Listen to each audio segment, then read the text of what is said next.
John James Bodden, 1884 to 1959. Despite a limited education, John James Bodden was a hard-working man who contributed much to his family and friends. He served his country as a vestryman. His greatest interest was education and the building of a community of fairness and equality to all. At a very young age, he traveled to Nicaragua, where he worked in the gold mines to help support his parents and siblings. In the early 1920s, he returned home and married Carmen Ethel Waller, with whom he had 6 children. He sailed as a steward with the Webster Steamship Company, and he also sailed out of the United States on foreign flag ships. After many years, he retired from sea and came home to work for H.O. Marine Company as estate manager, which enabled him to provide jobs for the men of Bodden Town. He raised cattle and acted as a veterinarian in his neighborhood. He grew crops and gave generously to anyone who needed food. Through the Rotary Club of Cayman Brac, on behalf of the District Governor David Kirkcaldy, we, Rotary Central, the Rotary Clubs of the Cayman Islands and the Lions Clubs community, join our sister islands, Cayman Brac and Little Cayman, pausing to pay our respects to salute the passing of a citizen of note. This humble, gentle, genteel man of committed determination toward good, this engineer, photographer, Morse code and wireless operator, pioneer in the development of Cayman telecommunications, devout Christian, church elder, entrepreneur, patriarch of Tibbetts Enterprises at Cotton Tree Bay, pillar of Sister Island social and business development, a storyteller, Brac historian, D. Bernard Tibbetts, Mr. Bernard, this man of Caymanite resolve, this giant now rests. Our heartfelt condolences to Miss Bernice, James, Jonathan, Paul, Matthew, the Tibbetts family, and our Sister Islands community. Mr. Bernard, you have left this path much better than you found it. Rest in peace. Radio Cayman's Historical Vignettes was brought to you by Rotary Central. For more than 110 years, Rotary members have used their passion, energy, and intelligence to take action on sustainable projects.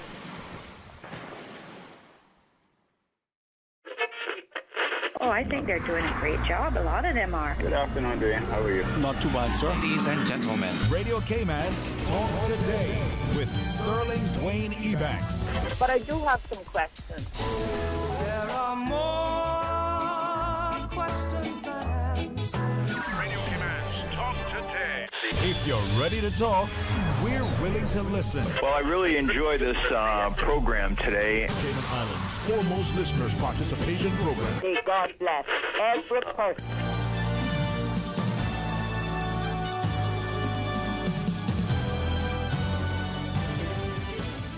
Hey, welcome and a very pleasant day to each and every one. We have the excellent company once again of Mr. Franklin Smith as we invite you to share your thoughts, give us a call, but certainly tune in and listen intently. Stay tuned for Talk Today. Talk Today is brought to you by Subway, open 24 hours in Countryside, Anderson Square in Georgetown, and Centennial Towers in West Bay. And by the Ministry of District Administration. Explore your history, explore your land, explore your sister islands. And Cayman Airways. Call them on 949-2311 to book your nonstop flights to Los Angeles and Panama. And Digicel, Cayman's bigger, better network.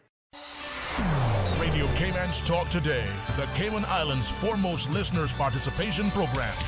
We ask our listeners to avoid statements or comments which are abusive, derogatory, malicious, or defamatory. Do not use any indecent language or make any statement which is false or misleading. Email talktoday@candw.ky or call 1-800-534-8255. Courtesy of Flow, Cayman's #1 network that connects you to your world like never before. Let your voice be heard. Once again, here's your host, Sterling Dwayne Ebanks.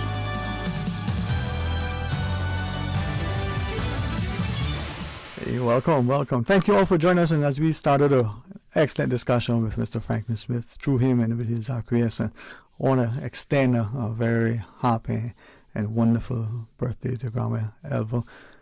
Mr. Franklin, she's 92 today. Yes. You know, Mr. Ryan celebrated 95 yesterday. Grandma Elva, 92. Yes. We make him, God protect him. Yes. I heard a friend of mine told me their grandmother was 93 too. Down in West Bay. It's yep. This is what is, and I'm grateful to do that as I encourage your people to give thanks to this with a grateful heart, to look at our parents and grandparents and the older members of our society and learn from them, love with them, share with them. Yes, Dwayne, I agree, and I want to extend my heartfelt birthday wishes to them then.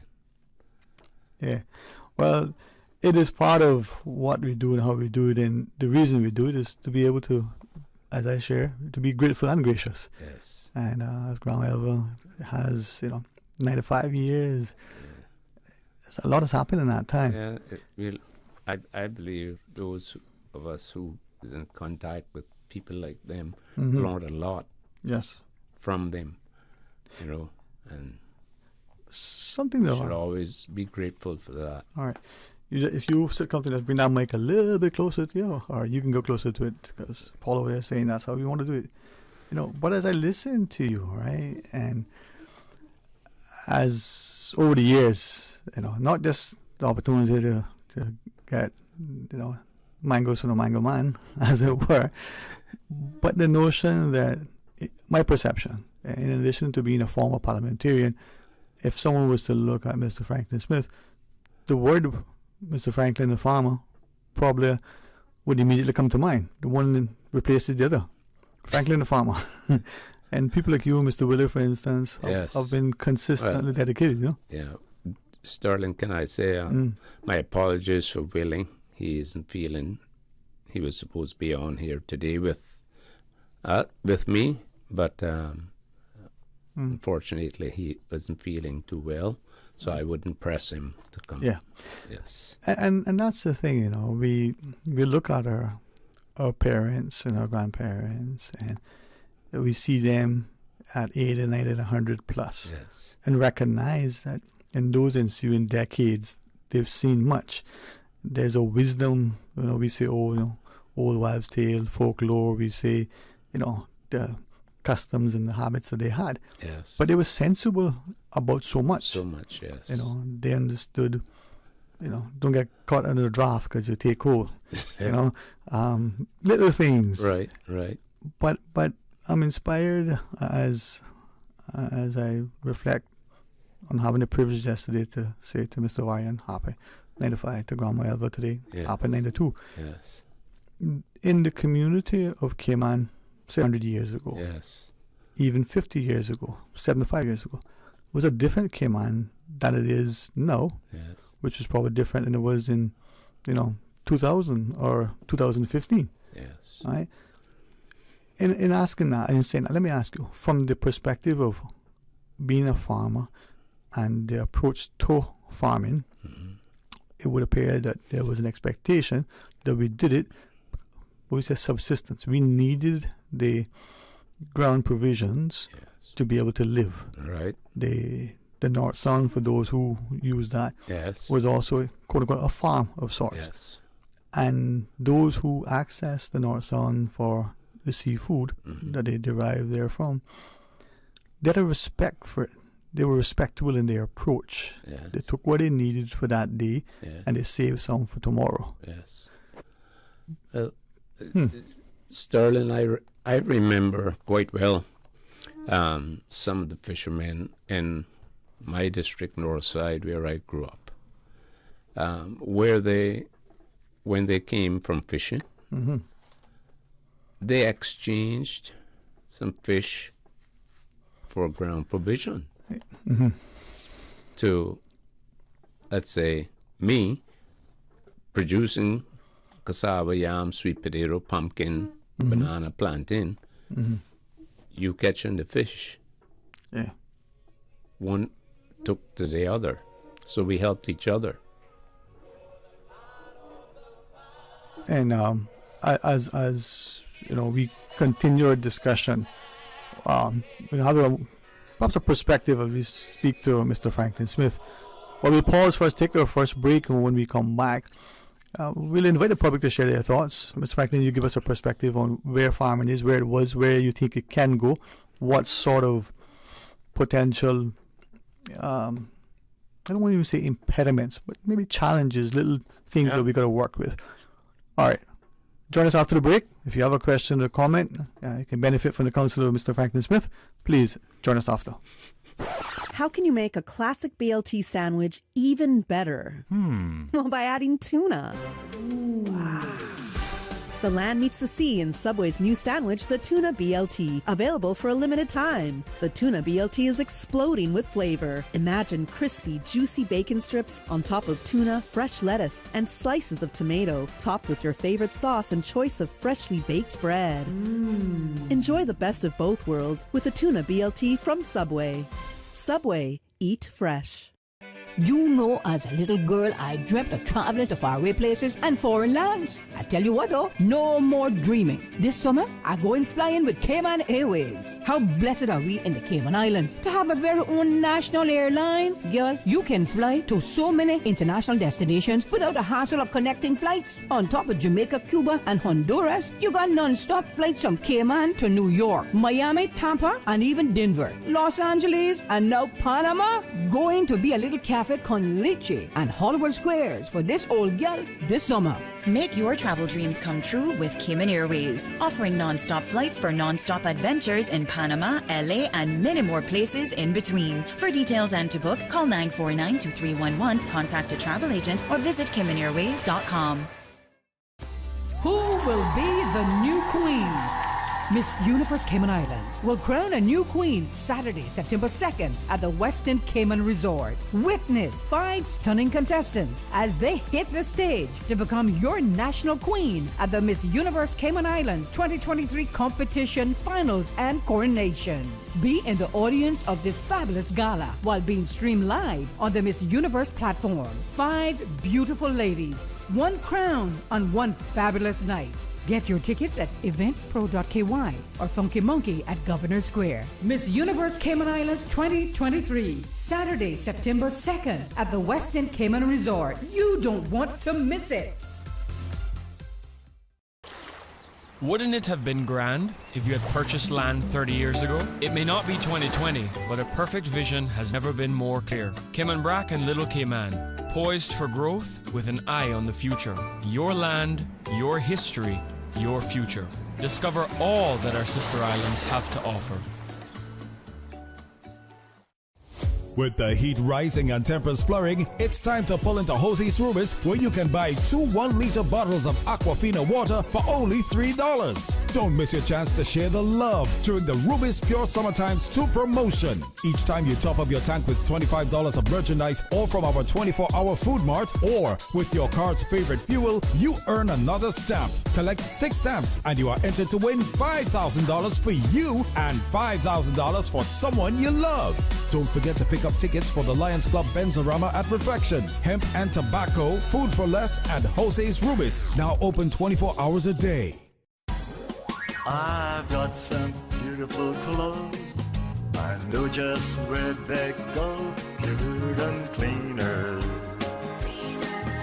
Get 7% off on prepaid orders, $20 or more, using the most popular eco-friendly cleaning solvents. We also offer drapery works, bulk laundry to hotel and condos with free pickup and delivery. Visit us at Savannah Countryside or Eastern Avenue drive-thru, rain or shine. Call 949-7104. That's 949-7104. Puritan Cleaners. You feel good when you look good. Hey, we got to have love now. Friends of Ja Mitch come out to support a special live music fundraiser at the Hartwell Theatre, Saturday, September 2nd from 7 to 11 p.m. Free admission for all, but donations welcome to support the recovery efforts for one of Cayman's legacy musicians, Ja Mitch. Performances by Swanky, 5th Division, Heat, Sugar Daddy, and the J.R. Douglas Band. Proudly sponsored by the Caymanian Times, Young Blood Productions, CNCF, Love Culture, Reflections, and Radio Cayman. The Friends of Ja Mitch live music fundraiser at the Hartwell Theatre. Free admission, Saturday, September 2nd from 7 to 11 p.m. The The Department of Lands and Survey is pleased to invite the community to their Customer Appreciation Day on Thursday, the 31st of August from 10 a.m. to 3 p.m. at the Government Administration Building on Elgin Avenue. There will be refreshments, prize giveaways, and demonstrations. The Lands and Survey Customer Appreciation Day, Thursday, 31st of August from 10 a.m. to 3 p.m. at the Government Administration Building. Talk today. But I do have some questions. Talk today. Cayman Islands' foremost listeners participation program. Talk today. Because there are more questions than answers. What the public is saying. Waiting to take your calls right now. Sterling Dwayne Ebanks.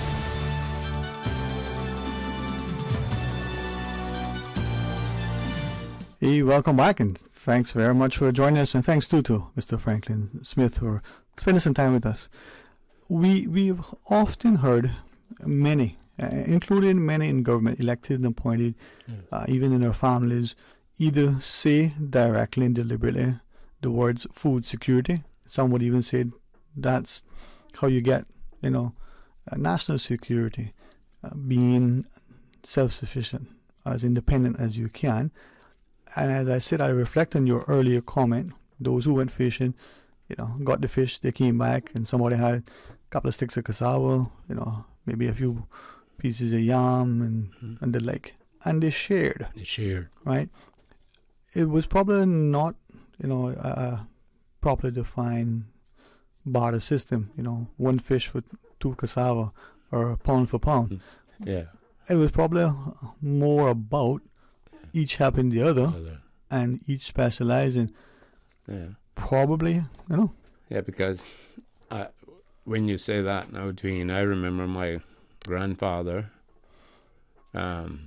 putting so much of pumpkin, cassava, sweet potato, yam, plantain in a basket.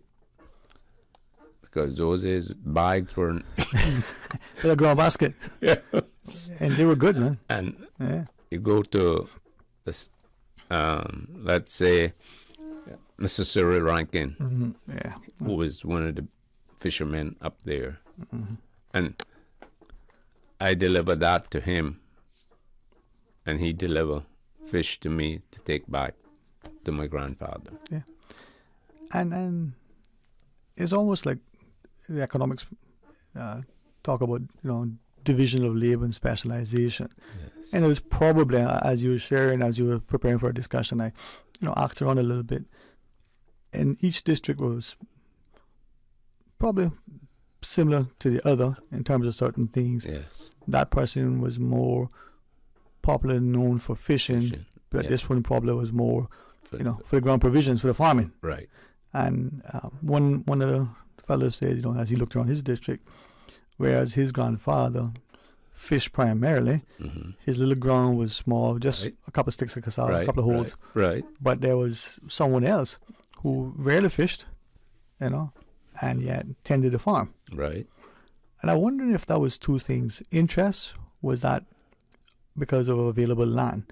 Did the fisherman have as much land as the other person? I wonder. Sometimes it might have been what you're saying. I would tend to agree with what you were saying, because I don't remember Mr. Cyril Rankin having too much land to farm. Whereas my grandfather had land to farm. But is that then, as we talk about that, and maybe I can ask through you, what is in your mind, why is farming, we're in an island, a lot of stuff is happening, but why is farming in this day and age important to Cayman? Is it still important? Is it more important? Still, it's more than ever. More than ever. More than ever, because, like I said, I really hope the Minister of Agriculture is somehow listening today, because I listened to the Mr. Mike Taggart when the previous government, and the statement that he made was that this pandemic that he was referring about just after COVID had opened his eyes, and he realized that Cayman should never be caught in this position, and they were going to give attention, more attention to farming. Right. And I support that 100%.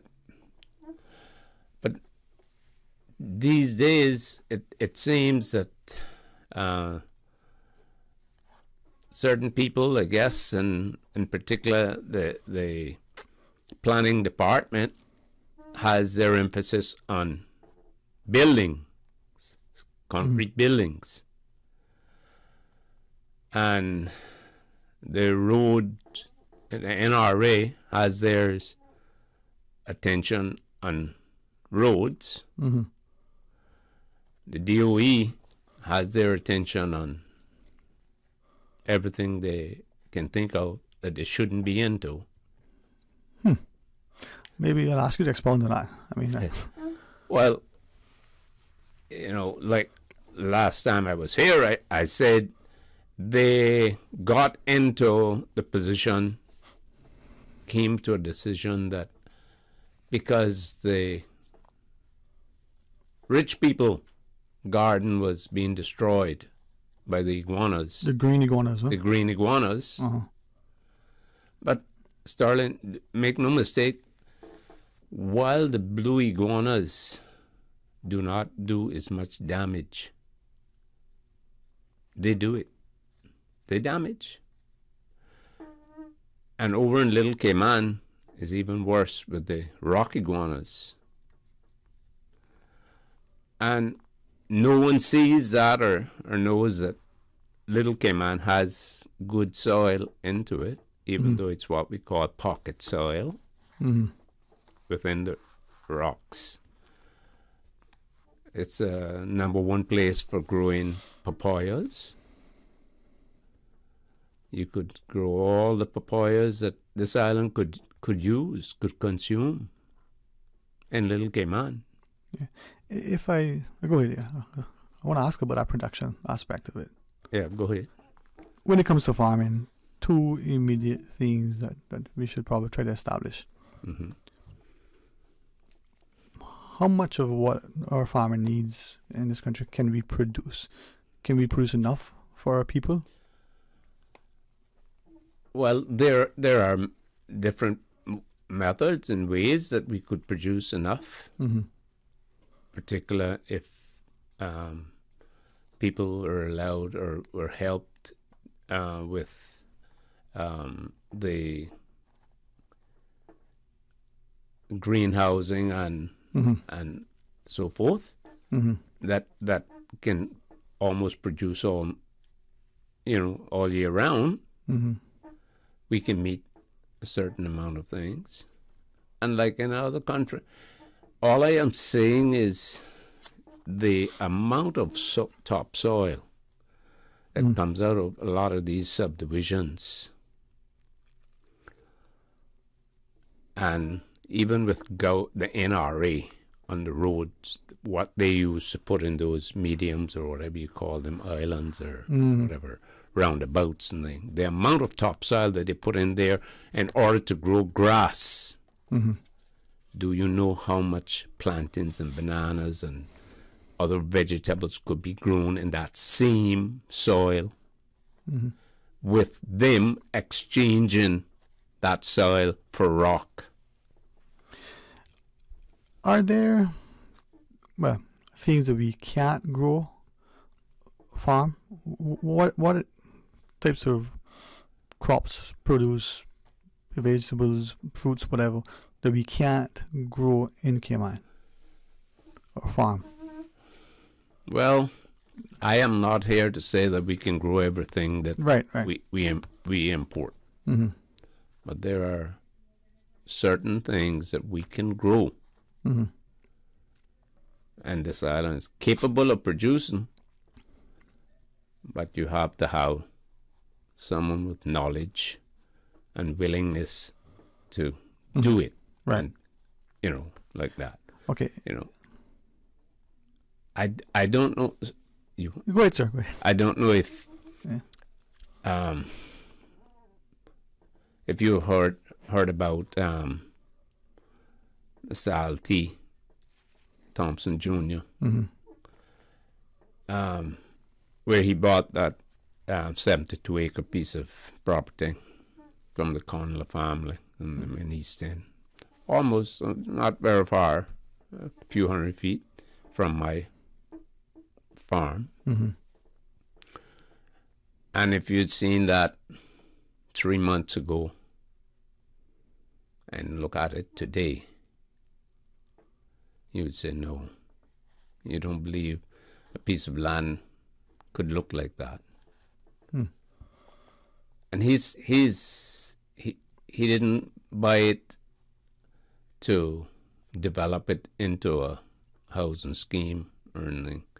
He bought it to do farming. He's got, I don't know how many 100 avocado plants in already. He's got lots of other things going. And that's what it takes, is determination and knowledge of how to do it. Because previously, that piece of land had a lot of rock in it. He brought in his own machine, jackhammer, excavator. Right? He in turn hired a piece of equipment that Beacon Farms has, that I urged the country, the government that I supported in 1989. I went, paid my own way to Vancouver, Canada, saw the demonstration of that, what that machine could do, brought back all the information and urged the then government to invest in that machine for Cayman so that they could help, that machine would help produce soil, turn the rock into soil. So, Mr. Franklin, with that, as we take that approach, and let me then ask, we ask, what we can't grow. Let's ask the question another way as well. Another question. Are there things that we should not be attempting to grow? Anything from your experience, expertise, we shouldn't maybe venture into the propagation of this particular thing?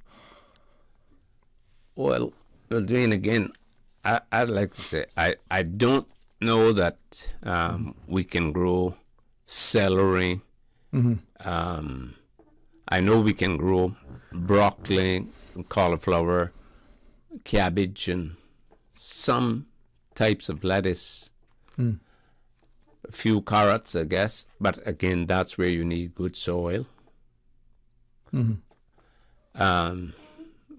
But there may be the technology out there that is not available on the island. But when word gets out and people start searching for those things that can help to grow in Cayman, then I would be one of the first ones to support it. I think what we're seeing, and actually having a chance to sample many things, kale, for instance, and different types of lettuces that we probably thought never could grow in Cayman, right? Only to be... No, it can be grown. So, in saying that, I'm thinking to the Primitive Greens venture, for instance, and their approach. We've had them on air talking about it. I mean, Cody and the team, they're doing a fantastic job of trying. So is it then that our approach to farming, you mentioned the word technology, is it that we need to look beyond maybe that piece of land in the ground provision for subsistence to employing different approaches to our farming? Yes, we need, in order to get the right soil and water is your number one. You can have poor soil and good water, you can have bad water with good soil. Which one's going to come out best? The poor soil with good water is going to be the answer. What is then your view? I mean, I was thinking to, just Grand Cayman, because I can drive around and see it. Yeah. But even when I'm on the Brack, and we see people doing our groundwater, what's your view on it? Is it something that we haven't tapped into? Have we potentially maybe either damaged it or somehow creating an opportunity for it to be affected in a negative way by the development? Well, I think it would be, yes, some areas are being, but I know in East End, years of, from 1983 that I was there, that they started monitoring the wells. I had nothing against that. They monitored my farm for, like a year, and they took off the monitors. They said, from what I had been doing, they see nothing wrong. Yeah. If I continue that on that road, there would be no problem. Yeah. If I can ask you, and this is not to, in any way make anybody uncomfortable, but I've heard a comment many, many times over the years from many different people, to the extent that I question whether people have a concern with two things, where we're building, what we're building, and where we're building it. Yes. But also the way we're building and the use specifically of deep wells. Yes. So let's start with that first, that question first. What's your view on deep wells? Are they negatively affecting our water lens? Or do you have any particular view on that? Well, my view of it is, in my years of farming in East End, and I developed 88 acres up there. My last developments, they required that I should be putting in deep wells to drain off the water. Now, my view of that is, if we have 2 wells per acre, boreholes, I'm talking about 10-inch, 25 feet deep, we're pulling water there almost 24 hours a day.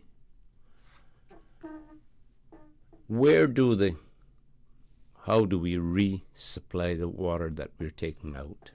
Okay. If we put in boreholes that all the water is going to go down and go out, how do we replenish that water that the farmers are using? Now, my answer to that is, I am not going to drill deep wells. For those, go ahead. For those who may not fully understand, so I was thinking the deep well is usually connected to a septic or sewage, a septic system.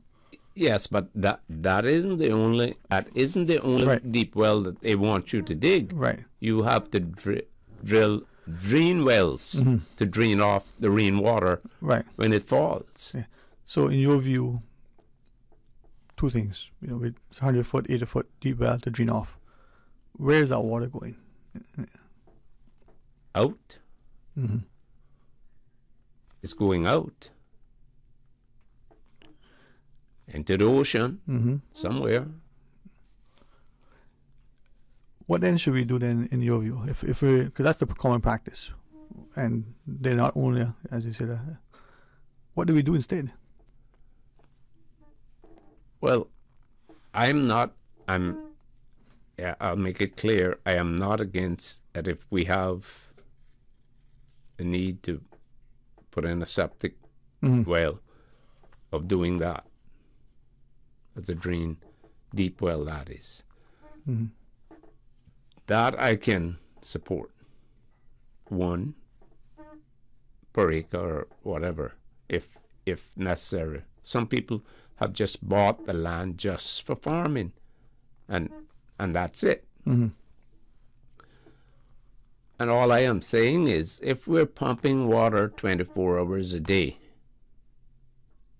7 days a week, especially to bananas and plantains, okay? When the rain falls and you've got those deep drain wells there, then they take all the water that would normally replenish the system. Mm-hmm. What sense do that make? Okay. We have a caller, Mr. Franklin. Okay. We're speaking to Mr. Franklin Smith. Let's go to our phones. Hey, welcome. Thanks for calling. Good afternoon, Dwayne, Miss Susan, and my good friend, Mr. Franklin Smith. On to you, sir. On to you, sir. Good afternoon, sir. How are you? Yes, so I'm making it along, doing my best to cope with things. Yes, sir. And want to congratulate you on your successful planting and farming. I remember the evening that you took me to your farm. Yes, sir. I gathered a 5-gallon bucket. They were the biggest avocados I had ever seen in my life, and the lychee Chinese guineas. Yes, sir. Quite an impressive tour that you took me all about there in Easton, and my good friend Paul Bodden took me on a tour in Easton just a few months ago as well, and it's impressive up there, the amount of soil. Yes, sir. Hundreds of acres of plantable land. Yes, sir. Now, all for that kind of thing, and here in Cayman Brack, we got hundreds of acres of red mole land on the bluff, especially on the Spot Bay bluff, where all the people from Spot Bay were raised up, going on the bluff farming and bringing off bread kind, provisions, vegetables, and all of that. Yes, sir. One place bluff was the same way, State Bay bluff. Yes, sir. I've seen that. Yes, and there was recently a piece of land for sale, 85 acres, and it's mostly farmland. That was around Christmas, last Christmas gone. So I seen the number, and I phoned the number just for curiosity. Yes, sir. I said, how much is this 85 acres going for? 4.1 million. Yes, sir. 85 acres, and it was mostly moly land. Now I see the sign is taken down. That's probably sold for housing development or a hotel or whatever. I don't know whereof that should have been allocated for farming. Cayman Brack has enough red mole on the bluff to produce provisions, bread kind, fruits and vegetables to supply Cayman Brack without having to import some of this long shelf life fruits and vegetables that we get here from Florida that comes from Central America. Yes, sir. So I am all for that, and the government purchased about 60 acres near the football field, the soccer field recently, and that has a lot of red mole, and the McLaughlin family, Curlin and his dad used to farm that, but they had to vacate it. Yes, sir. Because of government purchasing it and going to put a high school and other homes in the area, affordable homes, but that area needs to be selected out, some of that area that got red mole, and say to the locals, you can cultivate this on a 50-50 basis, and people can start growing their stuff. And other government land that has red mole on it, that's what I would want to see done. Allow members of the public to go and cultivate and share 50-50, something like that, so we can get our own good, fresh produce. And I said thanks to the minister, Miss Juliana, for establishing an avocado field up on the bluff many years ago, getting avocado trees and planting them, and they've been bearing enormous amounts of avocados next to the agricultural grounds. Yeah. Uh-huh. I'd like to inform that I see last time I was up there, I seen one tree was almost dead and more are dying. So they need to get people from the agriculture department to check out what kind of blight or black lice or whatever it is attacking those avocado trees that Miss Julie fought hard to get there on the bluff. It must have been probably 75 of them, roughly to say. Yeah. And also, Mr. Franklin, Cayman Brack has an outbreak of black lice that has never been on this island before. When I was growing up, I mean, as a youngster, you would see it in yards on lime trees, citrus, but now it's on the mastic trees, birch trees, all about up on the bluff, mainly on the Stake Bay Bluff. So here I'm requesting for the Agriculture Department and government authorities to take quick action on whatever can be done to put a stop or a reduction or alleviate the spreading of this black lice. Yeah. Kill many trees, fig trees and birch trees on the hospital compound that were nice shady trees. Black lice stifled it from oxygen, and they just died. So we have a major problem now with black lice blight on Cayman Brack. Yeah. Mr. Raymond, we have the news break to take. You're welcome to join us after if you wish, but respectfully, we can talk about that and other potential threats to our farming. Please stay tuned. When we come back, we'll continue our discussion. They say variety is the spice of life, and that's why at Subway we're introducing the new boneless hot sub. Say what? The premium sub brings new ingredients like spicy breaded boneless chicken, French's crispy fried onions, and buffalo wing sauce, bringing a zesty and flavorful experience with every bite. Add some of your favorite veggies, cheese, and ranch sauce of your choice of freshly baked bread for the ultimate boneless hot sub. For a little spice in your life, try the new boneless hot sub from Subway. So good and tasty. And make it a meal with a drink and chips or cookies. Subway. Eat fresh. You know, as a little girl, I dreamt of traveling to faraway places and foreign lands. I tell you what though, no more dreaming. This summer, I'm going flying with Cayman Airways. How blessed are we in the Cayman Islands to have a very own national airline? Girl, you can fly to so many international destinations without the hassle of connecting flights. On top of Jamaica, Cuba, and Honduras, you got non-stop flights from Cayman to New York, Miami, Tampa, and even Denver, Los Angeles, and now Panama. Going to be a little cafe con leche and Hollywood Squares for this old gal this summer. Make your travel dreams come true with Cayman Airways, offering non-stop flights for non-stop adventures in Panama, LA, and many more places in between. For details and to book, call 949-2311, contact a travel agent, or visit CaymanAirways.com.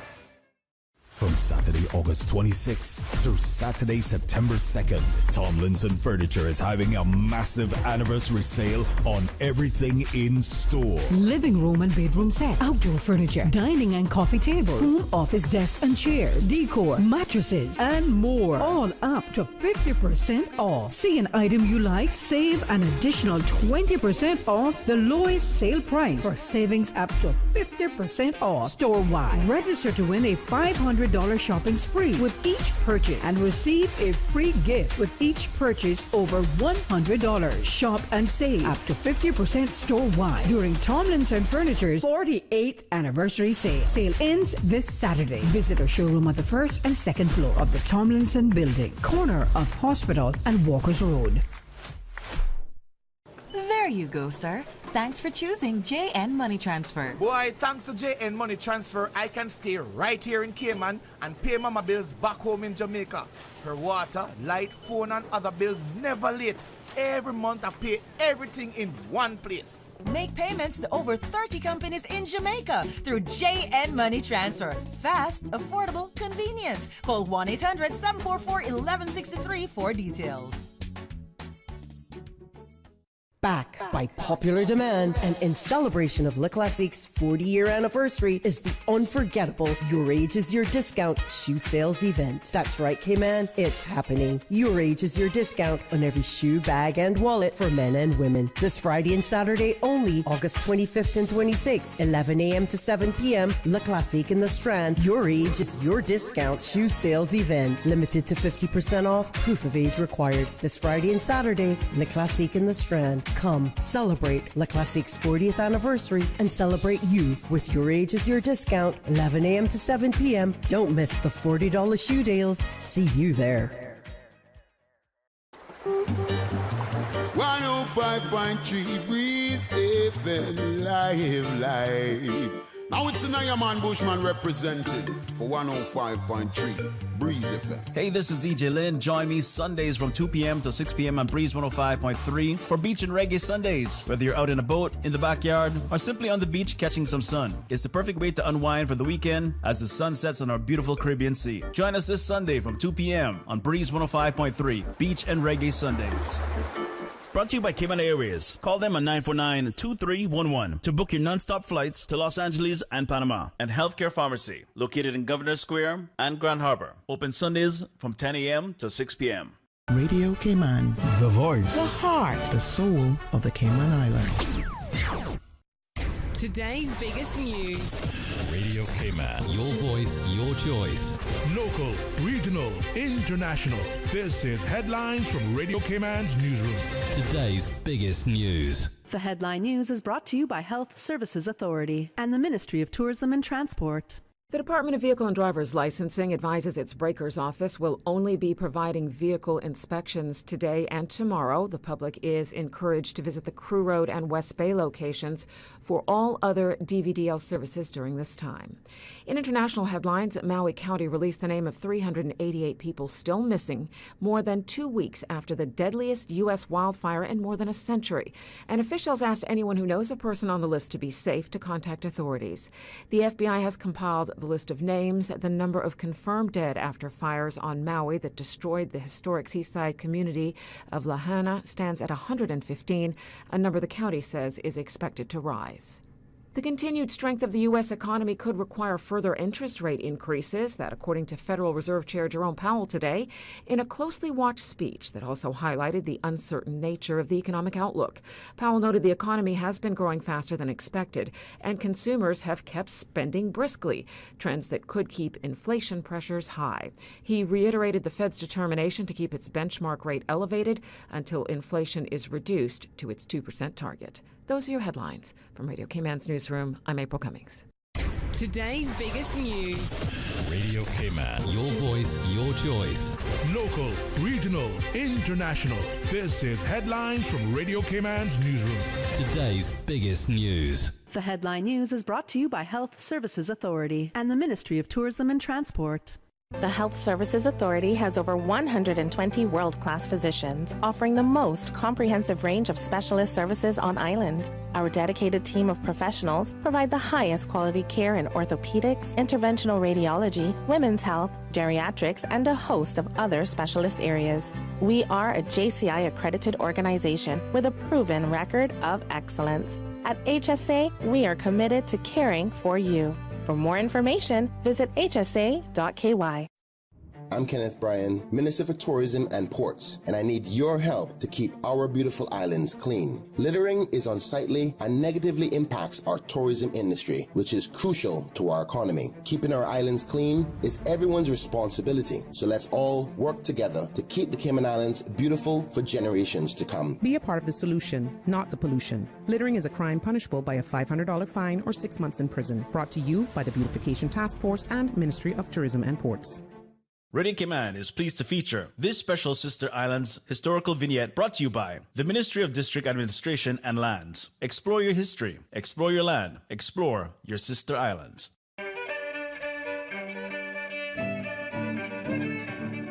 Born September 25th, 1947, at Watering Place, Cayman Brac, Royce Adolphus Dilbert was the firstborn son to Helen and Grace Dilbert, née Tibbets. Mr. Dilbert was a hard-working man who spent numerous years at sea, as well as employing his diverse skill sets on land. In 1979, he would marry Yvette Jackson and took employment with Cayman Brac Power and Light Company in 1981 as chief engineer, where he remained until his retirement in December of 2018. Heavily influenced by his wife, in 1982 he gave his heart to the Lord and joined her at Ebenezer Baptist Church, where he later served as interim pastor in 2002 to 2007, becoming pastor in 2017. Mr. Dilbert was a charter member of the Rotary Club of Cayman Brac, served as PTA president at Creek Primary School, worked with the youth in the community, president of the Veterans and Seamen Society, and was a member of the Development and Control Board Cayman Brac until his passing. Royce was a devoted father to 7 children, loved to fish, and had a passion for cars.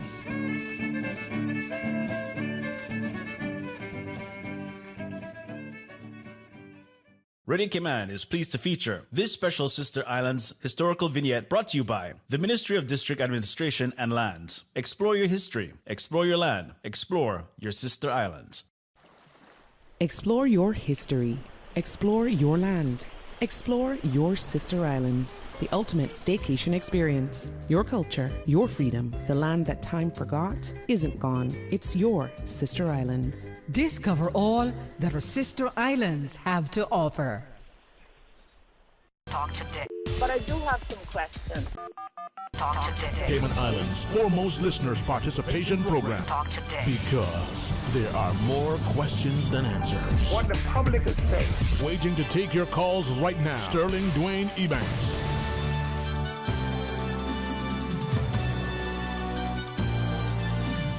Welcome back. Thanks for joining us, and thanks too to Mr. Franklin Smith for sharing with us. And maybe your passion relative to farming is more than a passion. Is this one of those clarion calls that we hear? Is it urgent? Are we in a desperate, dire state relative to what we're doing when it comes to farming? Dwayne,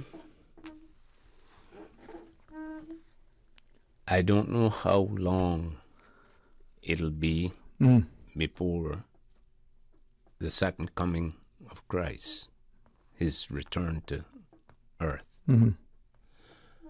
But until then, my heart will go on singing, praising him. Okay? The thing is that every day that we miss paying attention to farming is a day bringing us closer to the day that we will regret it. Mm-hmm. Mr. Franklin, we have, I'm told, Mr. Raymond so kindly hanging on. Mr. Raymond, you still there, sir? Oh, yeah, still here. Yeah, thank you for letting us take that break. And as you were sharing, were there other things you wanted to remain online and tell us? Yes, sir. On the Bluff, Cayman Brac, I was the one employed to clear roughly 8 acres of property, red mold property, for farming. And my friend is farming that now and growing various produce on that.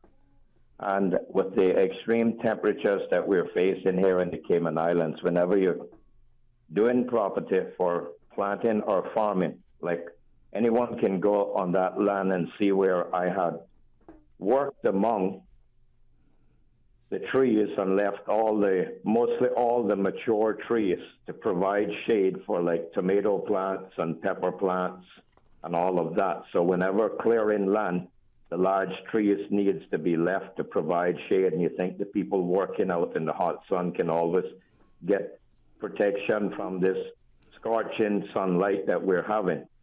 So that's another factor. And the bluff soil, the bluff produces its own heat from the sunlight getting down into the rock. So that red mold or phosphate soil gets hotter than the average lowland. So trees are needed to be left on the bluff. Whenever cultivating any piece of red mold land, don't take out every tree.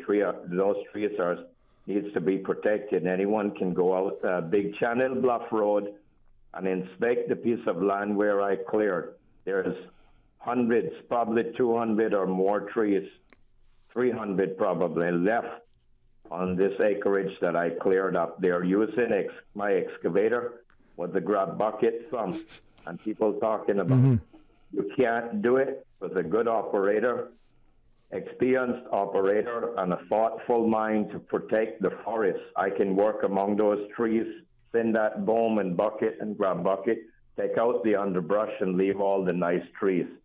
So anyone can go up there and see how many trees that are left. I cleared out the trees that are shrubbery. You have parrotbill and cockspur and shamrocks and wild tamarind and all kinds of stuff. Another interesting thing I want the public to know, Cayman Brack, ironwood. Most of the ironwood trees on Cayman Brack are located on the Stake Bay Bluff. That is normally from the Power Light Road going east towards the Aston Reed Center, the Aston Reed Drive. A friend of mine, I went with him on a tour about a month ago, and I counted 27 large ironwood trees on a recently done subdivision. Those trees need to be tied with caution tape when the lots are sold, and where those trees are not coming within the house lot, leave all those ironwood and hardwood trees to protect the workers and the owners from sunlight.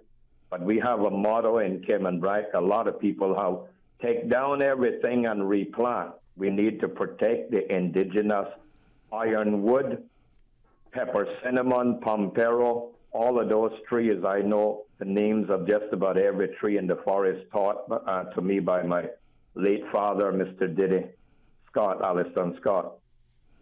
So I want to see a protection for those trees, and I'm the one on Cayman Brack that clears property and saves the trees, not wiping out everything like others are doing, depleting the forest and not a tree left to shade you while building or when you have your yard to come on the side and shelter from this scorching hot sun that we've been having.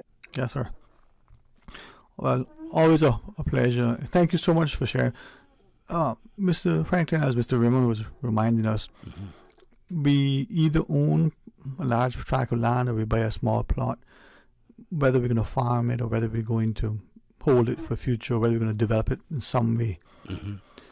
As Mr. Raymond was sharing, it's important to approach that with a knowledge of what you do, how you're going to do it, perhaps in a respectful way, if that would be allowed to say when it comes to land. We're not probably as respectful to what the land can yield, but also what the land is. Your view, I mean, do we just go in and, as some do, start on one end, put the bulldozer down and don't stop until it stops? Yeah, well, doing it all depends, because if you're going to put in a large amount of, let's say, avocados or mangoes or whatever trees, and you got trees that Mr. Scott is talking about, fig tree, birch trees, and that is host, we call it, to the scale that causes the black lice. It's an insect scale, and the approach to that is to be able to spray with a insecticide and an oil base, so that the oil cleans the tree while the insecticide kills the insect that is causing the black. But if you're putting in those trees to make money out of it, to market, you can only have a certain amount of trees, and then what are you getting out of the ones that you leave? Is to be able, you're going to have to be able to spray them all the time to keep them clean while your trees are coming up. When they get up, then the other trees are overshadowing or overcrowding the area. So it all depends on what you're doing. I mean, I would not be able to put in 100 trees on an acre if I left 75 trees into it. The other 100 trees wouldn't be able to hold. So our approach to development and to the clearing of land and then the building or however we use, in your estimation, what are the things that we're doing correctly? What are we doing right? Anything? Well, it's not that you can't leave some trees. Mm. Certainly, if you're going to, let's say, prepare 2 acres of land or 3 acres of land to rear cattle or goats or sheep, and you would want to leave some of the best trees for their shade. Evidently, that's what you would do. But it all depends on what your plans are for farming, because lots of things doesn't grow good under shade, the shade of trees.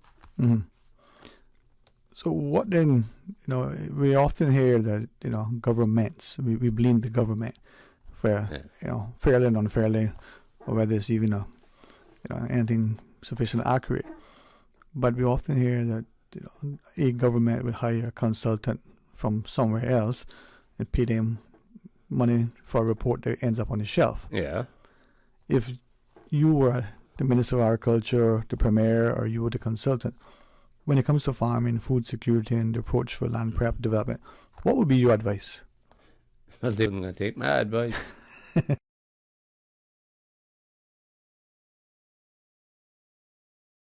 Free, but they don't want that. They want it with it. Have to pay somebody else. So what would our free advice be then? If they would listen, at least they can't say they didn't hear. So talk to us. Help us to at least hear for those who don't know. To invest in agriculture. Put in roads in the interior of the island. Okay? It don't have to be Barbara Green roads. Roads that people can get to the lands where they can farm it. Because the day is coming when they won't be able to get to the land to farm it even, if they don't have roads. Because what I could do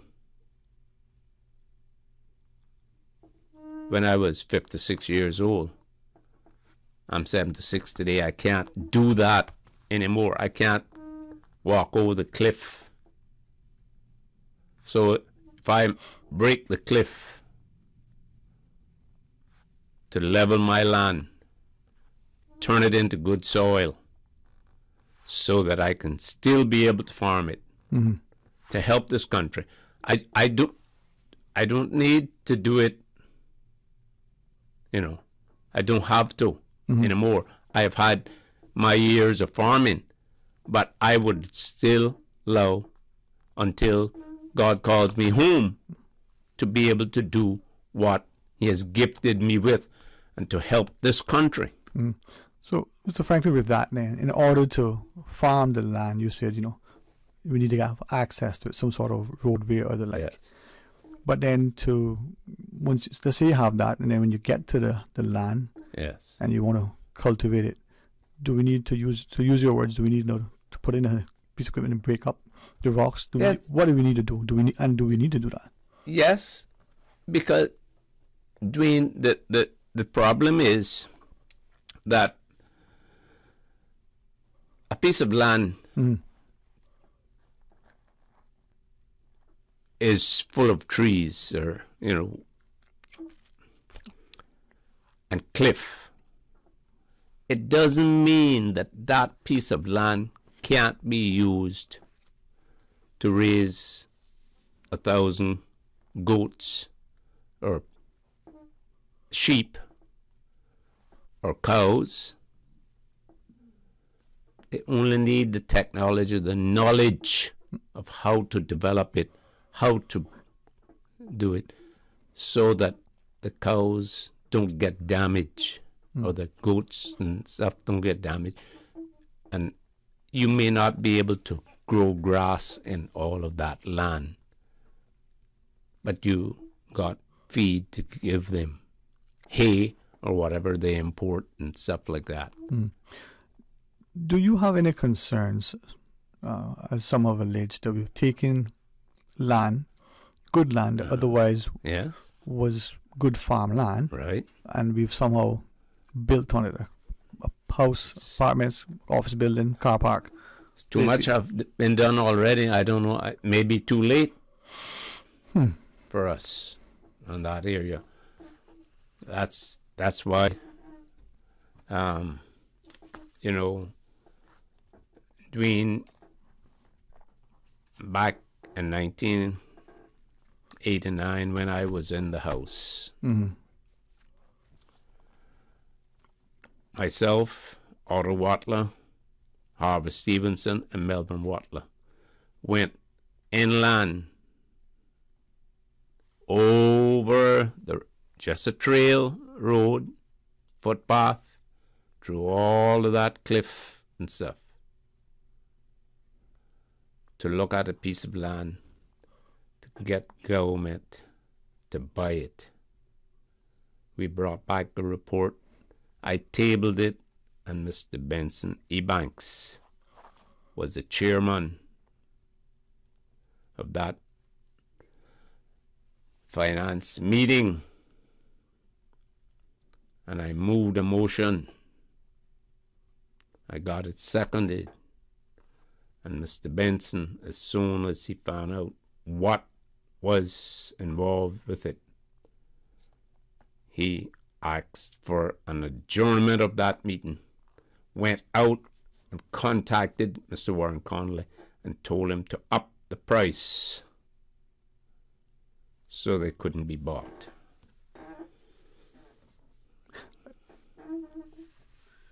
You were a member of the Legislative Assembly. What's today's member of Parliament? But that's for some hearing that would be a rather challenging statement. I leave it but to the Hansards are there. Yeah. The Hansards are there for anyone to look at. And as you were sharing that, now we're looking at today. 2023. We hear governments, successive governments, and this one, speaking of the importance of farming, the importance of food security. Yeah.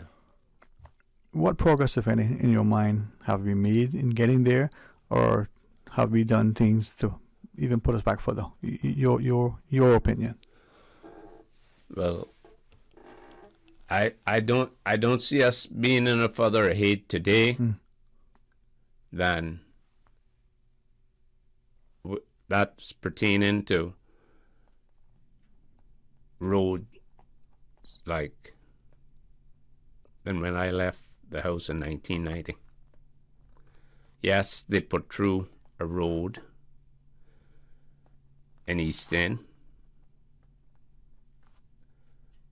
to a big piece of land, and I've been hoping that government would buy that piece of land all now, so that, because it's like something like 135 acres or something like that, that is valuable to the country, that it doesn't get bought up and into housing scheme or something.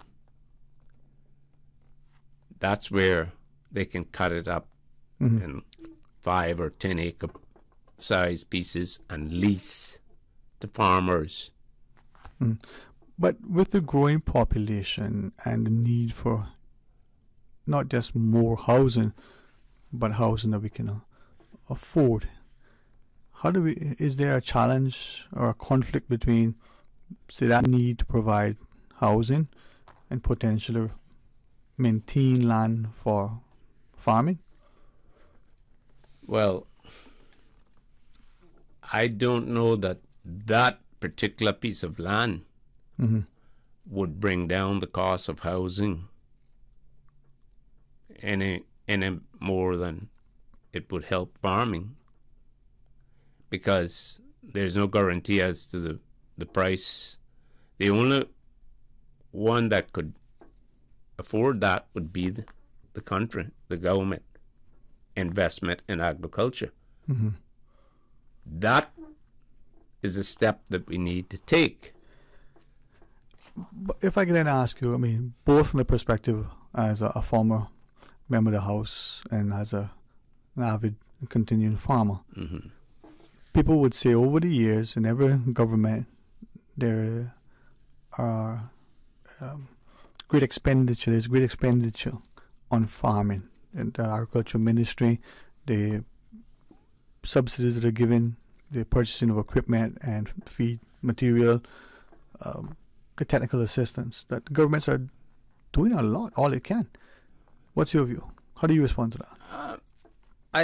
I don't entirely agree with that governments are doing all they can.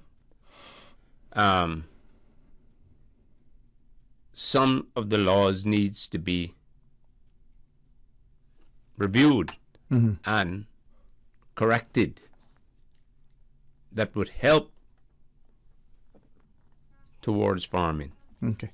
All right. When we come back from the break, could we ask you again your position?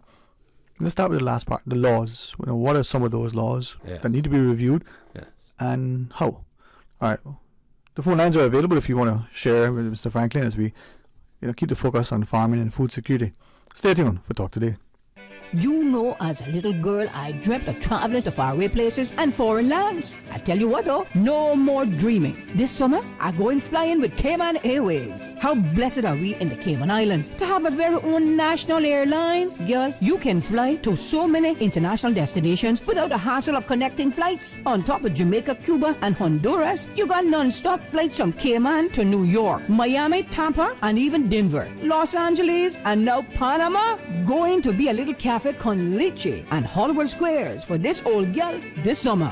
Make your travel dreams come true with Cayman Airways, offering non-stop flights for non-stop adventures in Panama, LA, and many more places in between. For details and to book, call 949-2311, contact a travel agent, or visit CaymanAirways.com. Back by popular demand and in celebration of Le Classique's 40-year anniversary is the unforgettable Your Age is Your Discount shoe sales event. That's right, Cayman, it's happening. Your Age is Your Discount on every shoe, bag, and wallet for men and women. This Friday and Saturday only, August 25th and 26th, 11 a.m. to 7 p.m., Le Classique in the Strand. Your Age is Your Discount shoe sales event. Limited to 50% off, proof of age required. This Friday and Saturday, Le Classique in the Strand. Come, celebrate Le Classique's 40th anniversary and celebrate you with Your Age is Your Discount, 11 a.m. to 7 p.m. Don't miss the $40 shoe deals. See you there. Back to school just got a whole lot more exciting with Digicel. Activate a Prime bundle or sign up for postpaid and you could win big. We're giving away $1,500 cash, plus Winner's Circle and office supply gift vouchers weekly. But wait, there's more. The grand prize of $5,000 goes to a local school of your choice, and you get a MacBook just for staying on any of our prepaid or postpaid plans. Stay connected, stay smart, and win with Digicel. Terms and conditions apply. Visit Digicel.com for more details. Digicel. Better connected. As a general rule, your septic tank should be pumped out by a professional every 3 years. During hurricane season, however, it is important to keep your septic tank at least partially full to keep it from floating or collapsing during a storm. For more useful hurricane preparedness tips, visit the Water Authority's website at www.waterauthority.ky or follow us on social media. Stop kicking that old washer or dryer and stressing out. Brand Source Home Gallery is having an August laundry sale. Save up to 15% on all brands. That's right, save up to 15% on GE, Samsung, LG, Beko, Frigidaire, Electrolux, and even heavy-duty commercial washers and dryers, both gas and electric. Shop Brand Source Home Gallery in August and find the island's largest selection of washers and dryers and save during the August laundry sale. Visit Brand Source Home Gallery on Dorsey Drive in Industrial Park or call 623-5000. Are you tired of waiting in long lines at the pharmacy just to fill a prescription? If what, child, let me tell you. Well, now you can save time and money with ValueMed's online prescription service. Visit ValueMed's new website, valrx.com, and click the Refill Subscriptions button. Fill in your information and choose your preferred pickup location. Or email your prescription refills for ValueMed Walkers Road at rx-wr@valrx.com, and for ValueMed in Boddentown, email rx-bt at valrx.com. Say goodbye to the hassle of waiting in lines and hello to the convenience of online prescriptions with ValueMed Pharmacy. Visit valrx.com to place your orders today. From Saturday, August 26th through Saturday, September 2nd, Tomlinson Furniture is having a massive anniversary sale on everything in store. Living room and bedroom set, outdoor furniture, dining and coffee tables, office desks and chairs, decor, mattresses, and more. All up to 50% off. See an item you like, save an additional 20% off the lowest sale price for savings up to 50% off store-wide. Register to win a $500 shopping spree with each purchase and receive a free gift with each purchase over $100. Shop and save up to 50% store-wide during Tomlinson Furniture's 48th anniversary sale. Sale ends this Saturday. Visit our showroom on the first and second floor of the Tomlinson Building, corner of Hospital and Walker's Road. Talk today. But I do have some questions. Talk today. Cayman Islands' foremost listeners participation program. Talk today. Because there are more questions than answers. What the public is saying. Waiting to take your calls right now. Sterling Dwayne Ebanks.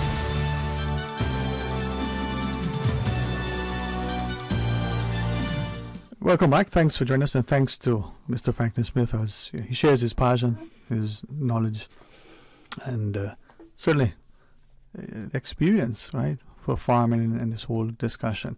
Mr. Franklin, we do have a caller joining us. Mm-hmm. Hey, welcome. Thanks for sharing. Hello, Mr. Franklin. How are you doing today? Not too bad. How are you? How are you? How are you, my friend? How are you? Good, not bad. Not bad. Well, you bring up a topic that I find very interesting, as I'm trying to do farming as it is. Get the technologies today that they have out there, right? I can take a 40-foot container and grow what you can grow on 3.5 acres of land with almost zero loss. So the land isn't the issue. What we need here, in order to push Cayman forward within supplying the food and as much as we can supply here for ourselves, is we simply need support, right? Because we have farmers out there that want to do this thing, but the red tape they get, right, is atrocious, okay? And the problem, and I'm sure you've obviously faced different issues that I would be facing now, right? But it still boils down to the same thing in wanting to support. And the funny thing is, sometimes when I listen to this stuff, right, and you listen to the word security, when politicians use the word security, you have to be careful with that, okay? Because honestly speaking, if you really wanted to push farming within this island, it's so small and there's so little farmers here wanting to do anything. And it's most of Caymanians that want to do it. Now you have to ask yourself, right, if Caymanians are the one that are wanting to farm, okay, majority of so, then why don't we have more farmers? Why don't we have more support? And those are the people that are actually voting for you, right? So you need to ask yourself that sometimes, right? Okay? And I'm not pointing my finger at one politician, right? Okay? I'm saying successive government, because this didn't start in this era, right? I agree with you. Can I just ask you, can you give me an example of some of the things you're experiencing? Just even one? Well, okay, I'll explain what my farming, I don't know if you know about it, Mr. Franklin, but I'll give you a roundup of what I'm going through now. Yes. Okay, so I have an indoor farm, okay? In each one of my systems, as I just mentioned to you, I can grow 3.5 acres worth of food. Okay? Now, if I grow, and I can grow stuff that regular farmers in Cayman Islands can't grow going outdoor more efficiently. Organically, I don't have to spray no pesticides, no herbicides, nothing like that. Okay? I create my own water. I take the humidity out of the atmosphere. I make my own water. Okay? So water is not my issue. But because I grow it indoors, I use lights. Okay? So, because I use lights, obviously I hook up to CUC. I've asked for support in the government not to bend any rules or give me any special privilege or not that. cut the red tape and allow me to get solar in this magnitude so I can and my team can bring this to fruition. Right? Because we can supply most of what Cayman is bringing in here, as in your leafy greens and stuff like that. I can also produce what you call fodder that you'd be able to feed your livestock. Yes. Right? Okay. So now this would benefit anybody that wanted to do it. So what I'm actually asking for, right, is for the entity, which is a regular entity, a government, Yes. right, to grant me permission to put X amount of solar in so I can run these farms off of the solar, thereby levelizing the cost of food. So what would essentially happen is the sun is going to cost me $1 today and it will tomorrow, right? So which means when you go into the supermarket, the prices on the shelf will not change for any individual that wants to buy it, because our whole goal is, don't matter what your monetary value is, you should have access to good food, proper food, cheap food when you need it. All right, my friend, I hear and I feel your pain. I agree with you 100% that the government should step in and give free access to solar if they're going to help the climate change. They should. In this country. Because it's not just America that climate change needs to go on, it's the whole entire world. And I don't agree with CUC having all the say into the solar business. Well, you see, Mr. Franklin, at the end of the day, I'll ask you this. Do you know anyone with a monopoly that will give it up freely? Well, normally when somebody has monopolies, you have to take it away, right? And either you take it away or you negotiate properly. Like, I think that solar should be a right, and if you want solar, you should be able to have it. And just like they did in this Mia Motley did, if you could afford solar and you want solar, you should be able to put it on your roof and you should be able to do what you want to do with it and provide electricity. And if the grid needs to take it, they should be able to take it. And they need to get out the notion of being a generation and generating when they can be distributors and distribute the electricity. Because bear in mind now, right, if they're distributing the electricity, you're generating it, they're distributing it, same thing, okay? Yeah. So we need to get over that notion. And what we need to do is try to support the people here and the farmers here that want to farm, right? I have heard, and every time I think about farming, and it don't only have to be, I know a gentleman, and maybe I should call his name, right? But he wanted to do coconut trees on this island. Uh-huh. To do coconut oil and coconut trees and all this stuff. Yes. Right? He haven't gotten this off the ground. I talk to this guy all the time, right? Okay? Can't get it off the ground, looking for support to do this, and this has been years I'm talking about now. Yes. Okay? And when you have those kind of people that are Caymanians that wanting to do this stuff, why don't you have the support? And then I sit back and think, when you hear the word security, right, you got to be careful that they're looking at their own security as in their job security, right? Yeah. Okay? And keeping you dependent on them, so you continue have to come and beg and ask and beg. And Caymanians shouldn't be begging for this kind of stuff, no matter what it is you want, right?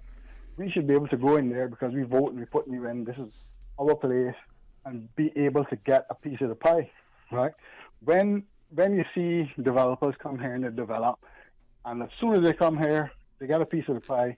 We pay for that piece of the pie because you give away concessions, yes, right? You make it more expensive for us to live here and our children to live here by giving away all these concessions. And what do you actually garnish from that? Right? So all these things is what we have to ask ourselves, right? Okay, and where we really want to go and where's the plan that we want to go. Because I was just reading an article talking about the Panama Canal. I don't know if anybody read it or saw the article on it where the water level dropped and the ships can't go through at this point. Mm-hmm. Okay, what does that do now if that continues to happen? And the price of food, the price of shipping, the price of all these things. Everything. Right? Yeah. Okay. We'll go up. COVID showed us, right? Yes. The blessing in the sky showed us that you need to try to manage your own place. Okay?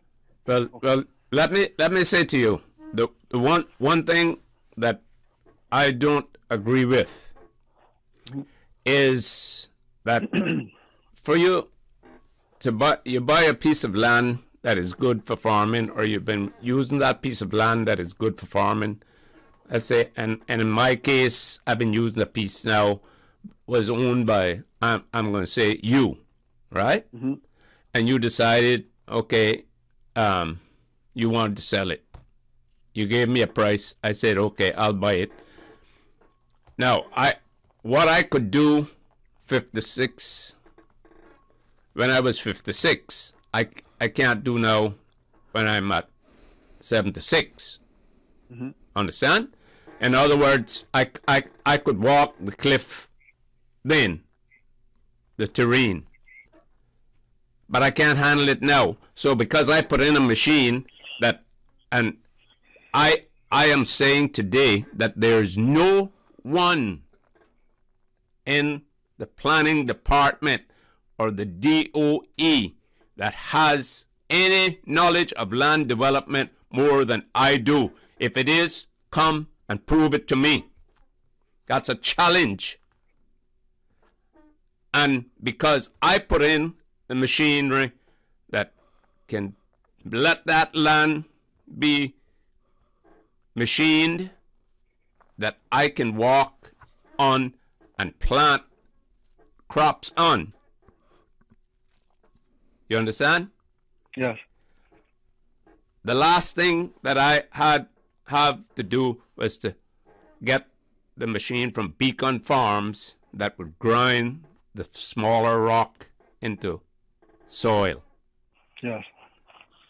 And planning has stopped me from achieving that with a fine of $5,000 and $1,000 every day that I don't pay that fine.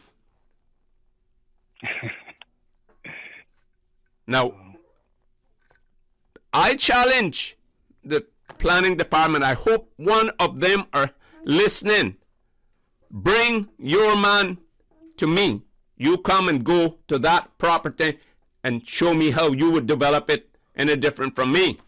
I have developed 88 acres in East End, and that's one of the bread baskets. I also was hired in 1991 by the late Captain Charles Cockernell to develop his farm from A to Z. And if I didn't have the knowledge of developing a farm, he wouldn't have hired me. Well, you see, this is the kind of thing I'm speaking about now, right? You should get, and I'm a farmer, and I want to say most of Caymanians want to farm and see the need for it and want to get into it, because most of Caymanians used to do that anyway, right? Okay?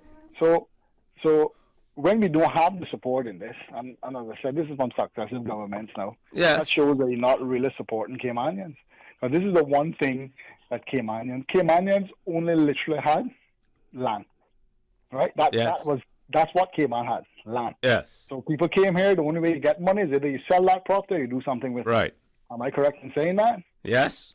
So that now is what allowed families to either send their children to college or to raise their children and to make money, or whatever they did with that property is what they had, and that's what they chose to do with it. Yes. Right? So if you choose to farm your property, then you get support, and because you're providing a service here on this island, right, of stopping the importation of certain stuff, right, and affording you to be able to reap what you sow, and right, only you, yes, but the majority and everybody here in the Cayman Islands, right. What is the issue with that? And that is the battle that I'm having now to try to grasp what is the problem. Right? And why are we so backward, and why we wait until the horse always run out the gate to try to catch it? Right? We have an opportunity here and we see the problem, you know.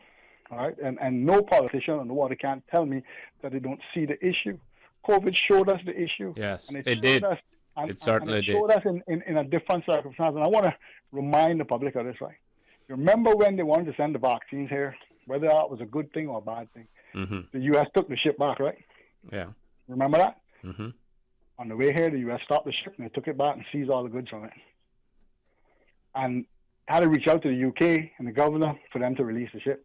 And in the space of 4 days, something to release the ship and send vaccination, all their products here. And I suppose that was food in the time they need food. Mm-hmm. Right? So these things are going to come. And if you look at the world today and you look at what's happening and you look at the prices on the shelves and your product that you used to be able to get, you're not getting and stuff like that, it's a telling tale, right?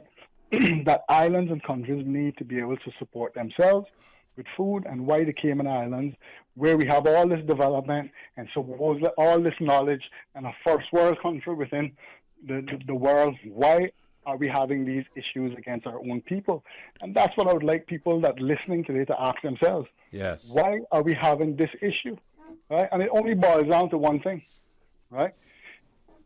Successive governments look after the people that flying in here besides people that are born here, and that's the problem. Yes. Right? We need to look after our people first, and it should be Cayman and Caymanians first. Everything else comes after that. Right? Oh, it's not That's that way, what my we friend. need to look out for. Right? And unless we change that, unless we get there, we'll always be talking about the same things. And this conversation, I'm sure, hasn't started today. No.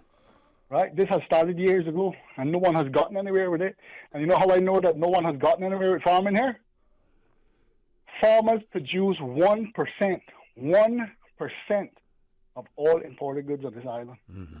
Think about that for a little bit. Thank you, gentlemen. All right. Hey, thanks, Stu. Thanks, Stu. For sure. Yes. So, Ms. Franklin, quickly pause for this break. Yes. But we'll pick up when you come back. Yes. All right, stay tuned. One issue. Yeah. From boat days to beach gatherings, leave the catering to Subway. Choose from small and large sandwich platters, double meat wrap platters, and top it off with optional cookie platters for dessert. Or ask about our Subway box to go with the option of 6-inch or foot-long sandwich, 1 cookie, and 1 bag of chips for all occasions and celebrations. Let Subway focus on the food so you can focus on the fun. Visit subway.ky for catering options. Subway. Eat fresh. You know, as a little girl, I dreamt of traveling to faraway places and foreign lands. I tell you what though, no more dreaming. This summer, I going flying with Cayman Airways. How blessed are we in the Cayman Islands to have a very own national airline? Girl, you can fly to so many international destinations without the hassle of connecting flights. On top of Jamaica, Cuba, and Honduras, you got non-stop flights from Cayman to New York, Miami, Tampa, and even Denver, Los Angeles, and now Panama. Going to be a little cafe con leche and Hollywood Squares for this old gal this summer. Make your travel dreams come true with Cayman Airways, offering non-stop flights for non-stop adventures in Panama, LA, and many more places in between. For details and to book, call 949-2311, contact a travel agent, or visit CaymanAirways.com. Freedom, Cayman Brack. Freedom, Little Cayman. Soft breezes, blue waters, no traffic. Unwind and rejuvenate your mind, body, and soul. Sister Island Staycations, a taste of freedom. Discover all that our sister islands have to offer. Introducing Digicell's all-new prepaid plans. Packed with more any-use data than ever before. Entertainment data for the apps you love, like Netflix, Spotify, YouTube, and TikTok. Plus, endless social data for Snapchat, WhatsApp, Instagram, Facebook, and Twitter. So you're always in the know. Stay connected. Stay entertained with Digicell's new prepaid plans. Activate in the My Digicel app today. Digicel. Better connected. Looking to grow your business? We got this. Yellow Media Group has a proven track record for successfully marketing over 10,000 businesses on the web, expanding our customers' reach and providing measurable results. With the Caribbean's largest team of certified digital consultants, we handle everything from website development to search engine marketing and much more. So don't worry, we got this. For a free consultation, contact Lee Hipkins at 936-1981. The Ministry of Sustainability and Climate Resiliency wants your feedback on the updated National Energy Policy. The updated policy proposes new national targets for renewable energy, electric vehicles, and greenhouse gas emissions. Watch a virtual town hall and download the draft policy at gov.ky/national energy policy and send us your feedback by the 31st of August. You can take our survey online or email your feedback to energy@gov.ky. Log on to gov.ky/national energy policy to learn more. Take some advice from your Aunt Angie. Don't lie on your resume. Because if you say you've got trapeze experience, someone might shoot you out of a cannon and expect you to do a gymnast routine while flying through the air at 82 miles an hour. And just because you want to land on your feet doesn't mean you will. But if you're smart, you'll have CG medical insurance, so you get the best coverage for the price. Get the best coverage for the price. CG Brit-K. Good like that. Benefits are subject to policy provisions, including eligibility at the time of service. Talk today. But I do have some questions. Talk today. Cayman Islands' foremost listeners participation program. Talk today. Because there are more questions than answers. What the public is saying. Waiting to take your calls right now. Sterling Dwayne Ebanks.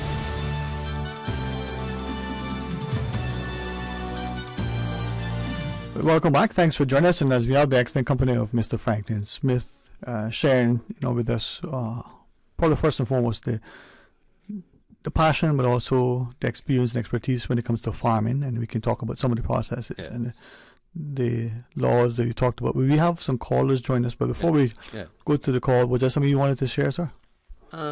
Yes, I wanted to mention, and I want to bring it forward, where, because I was expecting my good farmer friend Willie, Mr. Willie, yeah, Mr. Willie, to be here today, but unfortunately he isn't here. Wasn't able to come. Yeah, people are busy sometimes. Yeah. Though. Yeah. Well, he was feeling sick. He's like myself now, up in age. Yes, sir. We can't do what we used to do. But then there is a definite need, because when it comes to mangoes on this island is overproducing what they can sell daily. So because you're getting 5,000 pounds, I'm just using the figure, 5,000 pounds of mangoes every day, but you can only sell 2,000 pounds or 3,000 pounds per day. What do you do with that additional 2,000 pounds? There is a need for a processing plant to be set up in Cayman. And I feel that Willie and his wife Lily, or Zelma Lee, we call her, their government needs to reach out and say, if you want to go set up a plant, if you feel, because Willie has the land, he only have to get the freezer space and this, build a nice building for processing it. Why should we be importing frozen sliced mangoes from Goya into this country when we can do the same thing and it's be better, fresher on this island? All right. And I had to get that out. Yes, sir. Well, let's welcome the other caller. Welcome. Thanks for calling. Captain. How are you, sir? How are you? Yes, sir. How are you? I'm not doing too bad at all. Good. Yeah. I just joined your show this last few minutes, but I want to make it public today that the Cayman Islands, we are into a dilemma that no one seems to be, shall I say, practical about what's happening. Mm-hmm. If you look at the situation with the COVID, which is now remnant in the island, it is like never before when we had the shutdown. It's coming back like hand over fist. Mm-hmm. I don't hear any of the authorities talking about anything about, look, if you in a restaurant, you got to take, the staff should be checked daily to see if they're COVID or not. There's so much thing that need to be done like now. This thing is getting throughout the island, and we are not able at this present moment that I tell you to handle the situation. More cases are coming on every day, but all I hear on the airways is jam with advertising and so on about this and that. Your health is the most important into this island right now. We are in a spot of utter darkness from what I say, and this is not preaching doom and gloom. This is reality. Unless the authorities that decide we need to check and see what's happening here, we are into some dire straits. And I must say this, and that's all I'm going to say. Mm-hmm. Mr. Alden McLaughlin, say what you like about him, but he was on top of things when we had that situation that we had to shut down the island. And we need somebody like him again to take up this model and say, look, we need to just kind of slow down this thing. You got thousands of people into this country now under work permits. You don't know what they got or what they don't have. They go in and come out of places, and there's no reservations about what they got or where they come from.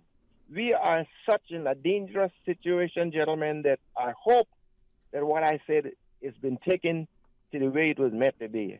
Mm-hmm. Thank you so much, and have a pleasant afternoon. Thank you. And to you, sir. Thank you. Too. And as we go into the break, Mr. Franklin, one of the listeners says, he likes the idea of having a processing plant here.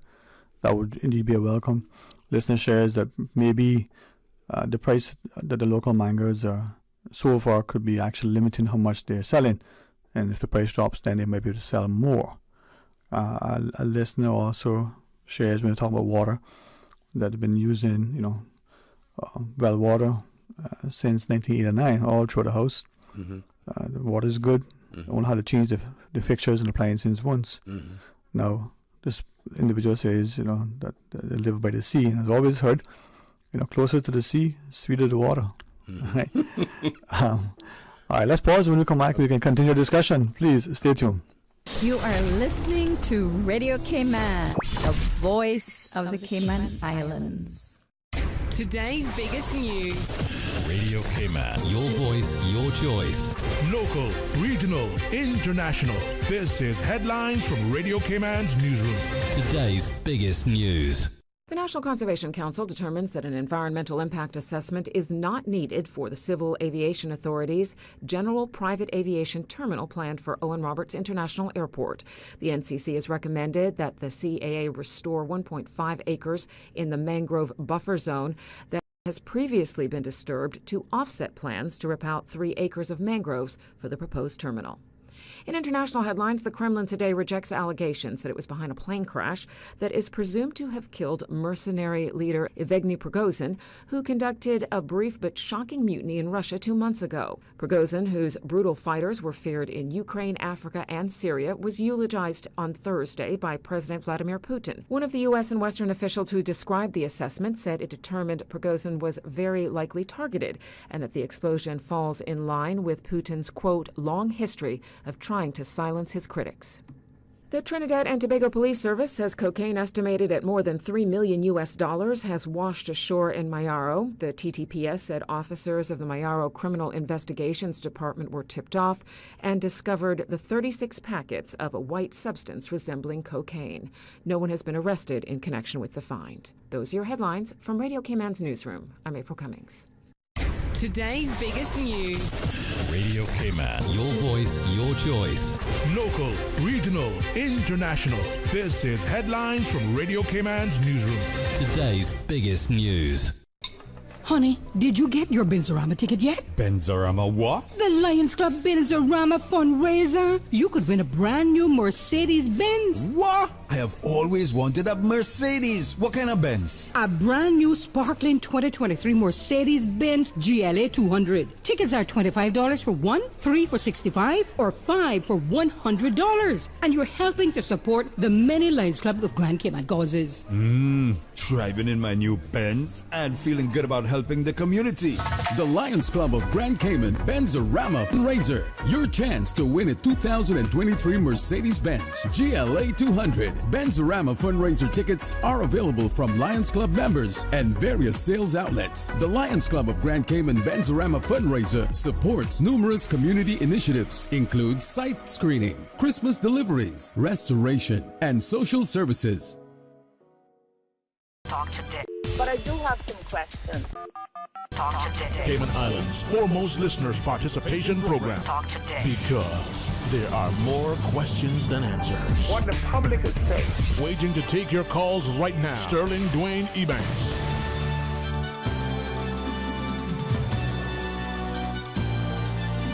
Hey, welcome back, and thanks for joining us, and thanks too to Mr. Franklin Smith for sharing with us. Sir, we do have a caller on hold. Hey, thank you. Welcome. Yeah, good evening, gentlemen. Hey, how are you? How are you? Under the weather. Well, I wouldn't have called in today, but normally I said, wow, such an important topic, and my good friend Franklin is there, so let me see if I can captivate on this particular time. I need your help, my brother. Yeah, I don't know if I can give you all that we need, but, but I can give you what I can give you. Yes. But you know how it is. We up against it. Yeah. Like we up against it. The thing is about farming. When we speak, even though I know Frank hasn't been touching that because his thing is more, the other part of farming. The fruits and vegetables. But on previous time that you appeared there on the show, I called and I made mention that it's so much types, so much different branches of farming. Right. Yes. It's so important. It could be so important, and I think what it comes down to is that it's the cost. You see, what it is, we can get the stuff that is more trashy, maybe third grade, at a much lower price. Yes. So it's not quality per se that seems to be. It seems to be more or less out of reach, or at least that's what they say, out of reach of people. But if I have $10 to spend, and it's something that I know is wholesome, and it goes for $8, and there's some things that I know it's more just kind of toxic in the sense of similarities, but cost half the price. I'm going for the one that I think I can get most from, because I do believe what you eat is what you are. And there's a thing that we have been said we have one of the highest cancer rates in the Caribbean per capita. And I've heard all type of theories as the reason why and all this type of thing. But the three things that's most important for our health that you can't live without is good air, good water, and food. Yes. So God has given us free air. Yes. And the water and the food, then, it comes down that at the developing place, they have to use, apparently, the same methods that was elsewhere tried and proven, and it has become the norm. What people used to suffer from a long time ago, that, Frankie, as, yesteryear, people used to drink their well water. Yes. When their cisterns probably were dry during the time. Yes. Our well water got such bad calcium that it was giving them gallstones that they probably didn't know about. Yes. Now, knowledge will increase, but what also has increased is the particular substitutions of everything in the name of money. Yes. And here we are now, we import, and I think, it's, you talk to politicians, they'll tell you, well, the trickle-down effect, and the people that has the money is the one that's really, must be looked after too, because without them in the economy, like you have no economy. But I think what is happening here is that in this mad rush, too quick, too much, too fast development, what we have is not enough checks and balances, and the balance is terribly off. It's becoming more obvious and evident every day between the haves and the have-nots. Yes. And, getting back to the topical matter you were talking about, the farming. I'm going to speak about the fisheries. Mm-hmm. The thing is about it, because I know you can handle all the other one, frankly, and even that, if probably fisheries you could talk about as well. But especially if I can get to catch them. But that becoming almost like a rarity in the sense of being able to have that privilege, because yes, if you're going to catch out all your juvenile fish, what's going to happen is that they ain't going to make it into adulthood, so you wouldn't have any evolution of produce where they're going to multiply. Yes. It has happened in other countries, and it's happening here. Mm-hmm. Because it seems like we have people who have come here. You remember when people visit your country, when they come to work, when they move into your country, mm-hmm. they just don't come physically. They also bring their bad habits too. Mm-hmm. It is the culture. Yes. So, we need more guards at the gate. But the thing is, we're so dependent on revenue. Mm-hmm. They'll tell you, the only sources we have is human resources.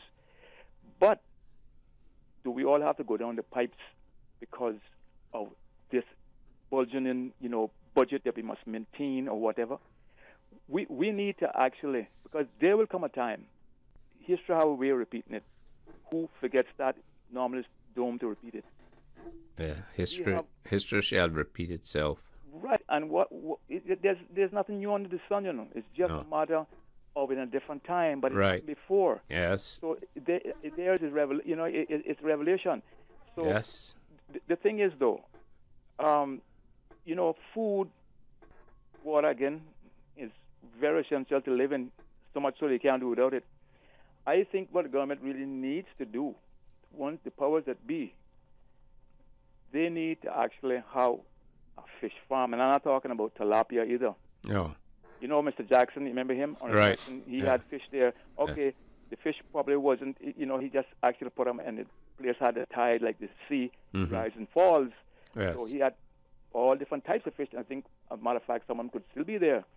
But those fish wasn't feeding on what the normal habitat that they was raised to feed on. Yes. But they were surviving. Yes. I think the government actually could actually and employ a lot of Caymanians in doing so.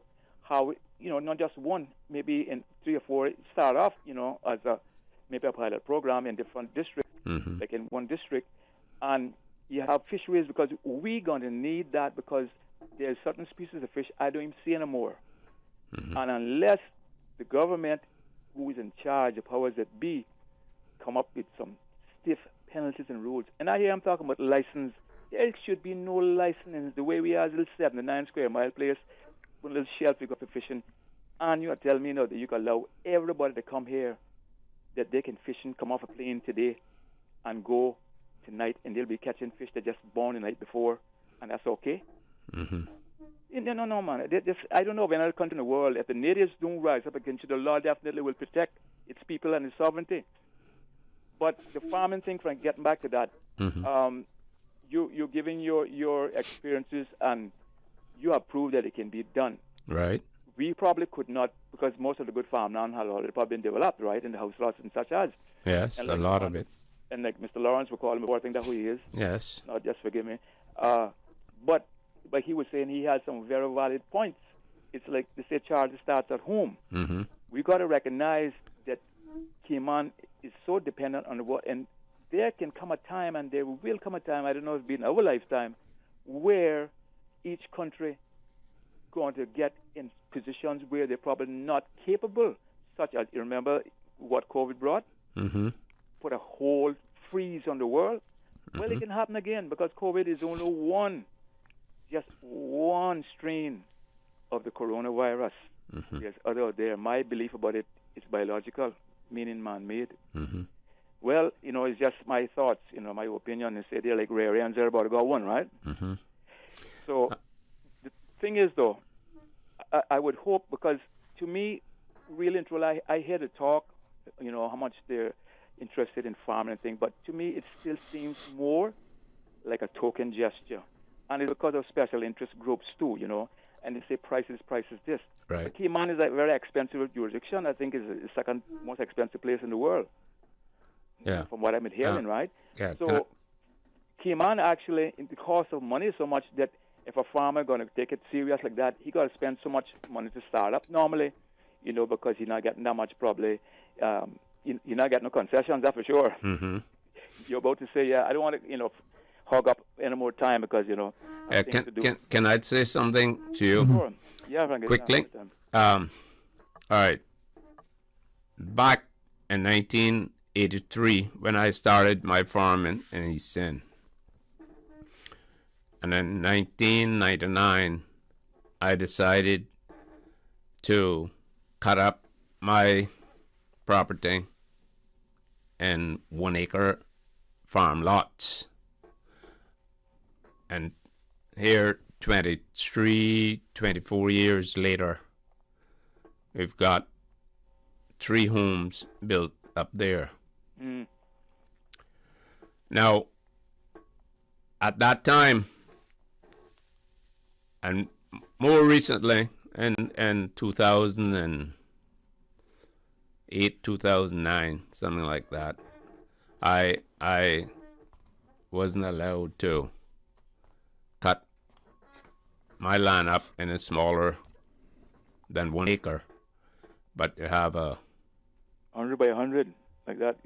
No, that was 200 by 209. Or the half acre? No, that 209 by 209 is roughly an acre.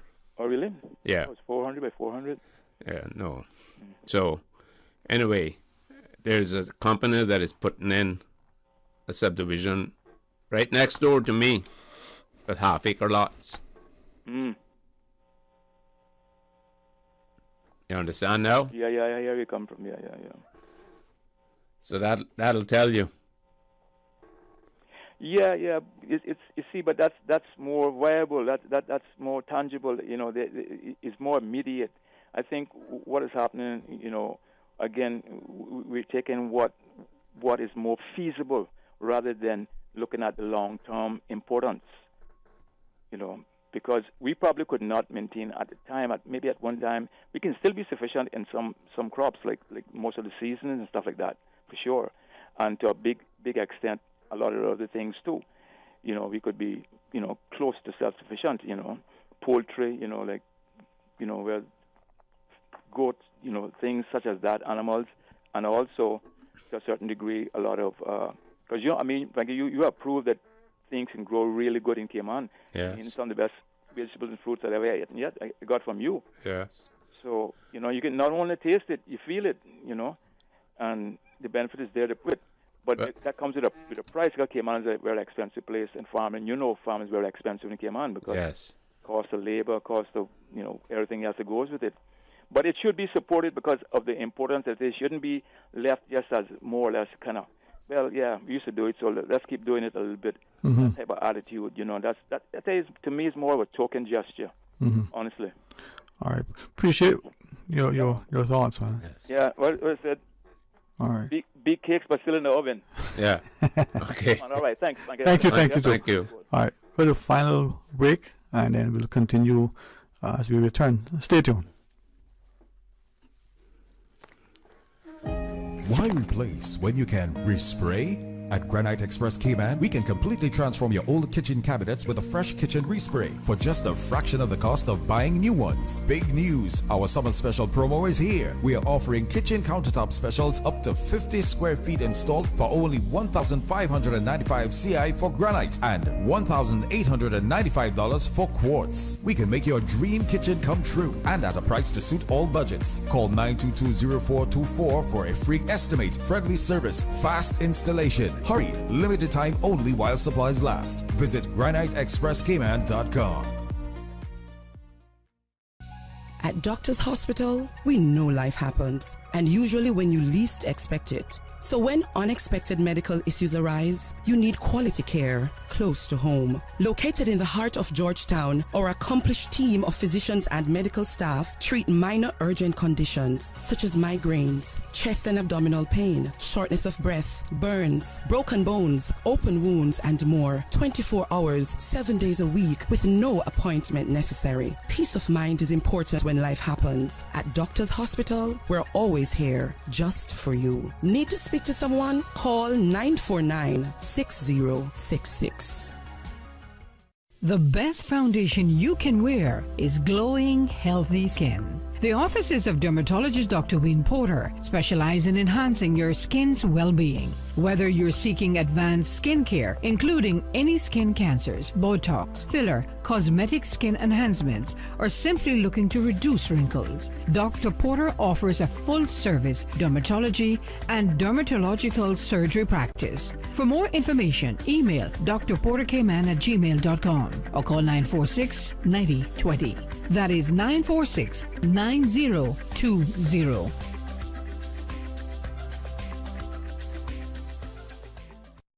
All aboard the Pizza Boat! Cayman's newest pizzeria. Birthday parties, office luncheons, summer camps, game night, whatever your occasion, bring the fun with Pizza Boat. And Cayman twist to pizza, bringing fusion ingredients from all over the globe to give you locally inspired fresh pizzas all day, every day. What's more, now you can enjoy a boat-shaped pizza with toppings of your choice. It's Pizza Boat. Pizza Boat, now open in Queens Court on West Bay Road. Pick up or delivery 949-0000 or order online www.pizzaboat.ky. Pizza Boat. Experience the ultimate pizza voyage.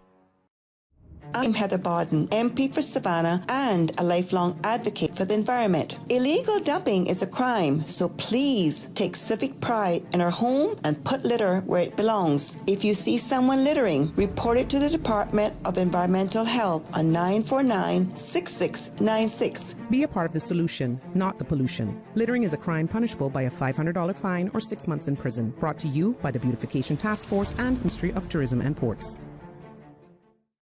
Best of the Best Promotion presents Summer Invasion with Popcorn live in concert. Friday, August 25th at Safe Haven. Music by Next Thing Sound, Firebug, Sound Revolution, One Don, DJ Cobra. Hosted by Lady T. Get your tickets from Weather School Spot, Funky Tanks, Spinner Circle, Sneaker Lab, Ostrich Beauty Bar, and eventpro.ky. General 80 pre-sale, 100 at the gate. VIP era 125 pre-sale, 150 at the gate. Sponsored by Cayman Security Services Limited. Weather School Spot, Winner Circle, Funky Tank, and everything 345. This is 104.1 FM endorsed event. Gonna be into the party. Drink responsibly.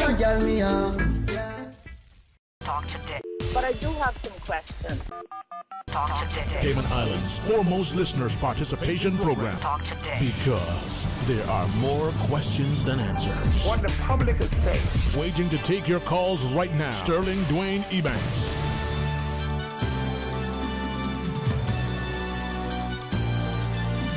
Welcome back. Thanks for joining us, and thanks too to Mr. Franklin Smith as we talk about farming and just listening to the callers who shared from their perspective, Mr. Franklin. There seems to at least be some interest, yes, probably some acknowledgement that it is important. The gentleman that called earlier, the reference, what if boats can't come in, ships for whatever reason, not just weather and the like. Yeah. In close, another discussion. We've got less than 10 minutes or so. I want you to share with us as you wish.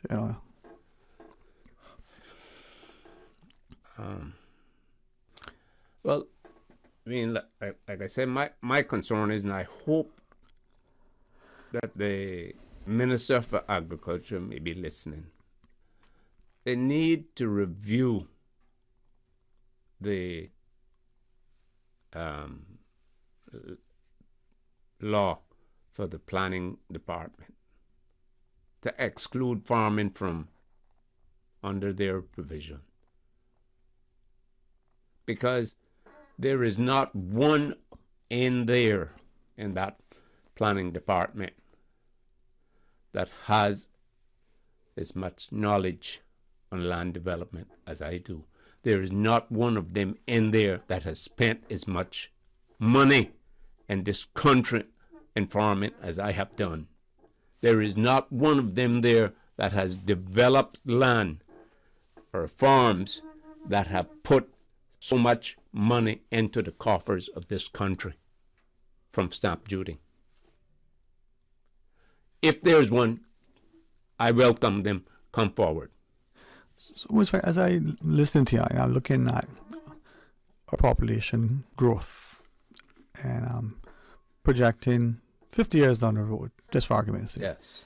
But let's look at 25. Yes. Not a long time from now in the scheme of things. In 1999, it didn't. What it is now? 23. This is run by. In other words, it was running fast. So 25 years more, it'll pass by. Yeah. Looking back is yesterday. Looking forward, it may be, impossible. But if we, in your mind, do we need to change our zoning or how we have land sort of classified? I believe it's late for that. Like the person said before, caller said before, the horse has gone through the gate long time, and there's no fence out there to stop him. But if that's the case, then what do we do? Well, what I'm trying to say is that what land there is that could be into farming, the planning department will put a fine on you if you go and prepare your land that you know is good for, you can farm it. But don't they do that for, just generally speaking, if someone has a piece of property and they clear it, you're talking mechanical clearing? Yeah. As I understand it, you can clear land by hand, that's okay with the planning permission. I'm not sure that's the case, but that's what I gather. Yeah. But if you put in a piece of machinery, yeah, does it matter if you're clearing it just to clear it, whether you're going to farm, if you clear it with planning permission, wouldn't that be what they do anyway? But that's what you do. You have to get it cleared. And whether you clear it by hand or you clear it by a machine. Right. But what I do is I break out all of the rock and leave the soil so that the soil is there, level and good and deep, so that I can walk that place, I can do the right farming in that soil that is left. Right. I hear what you're saying, but I just want to make sure that... And I don't think planning should have anything to do with that. But what if people say, well, if they're not going to allow it for farming, why should they be... I want to put a house on it. I want to put horse stables. I want to build condos. I mean, if you can exempt farming, why not exempt everything else? How do you respond to that? What do you mean? So for planning, if I'm hearing you correctly, you're saying planning, you should not have planning requirements, permission, fines if you go clear your land to farm. No. Right? Is that what are you saying? Yes, that's what I'm saying. So if people hearing that and they were to say, well, if you're going to allow that sort of exemption for farming, why shouldn't you not allow it for any other kind of land clearing? Well, it depends on what the intention of the land use is. Okay. If they can allow them to dig up the mangroves and things that protect the sea coast, the coast of the island and things. But if you go in, break some rock, put the piece of land in condition that you can handle it, and all I am saying is, if there's anyone in there with the knowledge of land development, meet me at the piece of land. Not one, from the head of it right straight down.